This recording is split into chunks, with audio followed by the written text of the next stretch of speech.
L'édition de Frontal. Le Maroc est un pays qui évolue vite et qui se transforme en profondeur sur tous les plans économiques, politiques, sociaux et sociétal. Mais cela, comme dans toute société vivante et vivace, entraîne des polémiques, des controverses, les gens discutent et parfois même, souvent, se disputent. La société marocaine est profondément attachée à son histoire et à ses traditions, mais elle est également ouverte sur l'extérieur, étant une terre d'accueil de migrants, mais aussi une terre d'émigration. Plusieurs courants traversent cette société, balayant les spectres conservateurs ou modernistes dans leur totalité.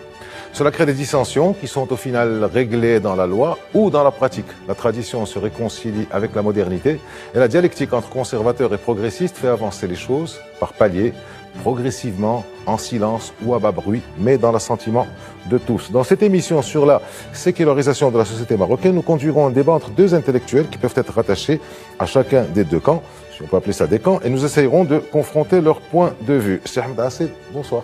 Bonsoir, c'est Aziz. Merci d'avoir accepté notre invitation. Marhaba.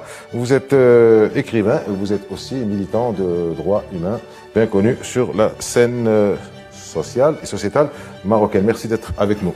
Docteur Talal Hello, bonsoir. Merci aussi d'avoir accepté notre invitation. Vous êtes aussi connu dans la sphère économique et financière. Vous êtes professeur, vous êtes auditeur charia certifié AOIFI. AOIFI, bon, l'acronyme est en anglais, c'est le principal organisateur dans le monde pour les normes de la finance islamique. C'est bien ça. Exact. Et vous êtes aussi auteur de plusieurs ouvrages sur la finance islamique. Merci à vous d'être avec nous. Alors, on va commencer d'abord par la projection de notre sujet sur la sécularisation ou non de la société marocaine et on démarre notre débat aussitôt après.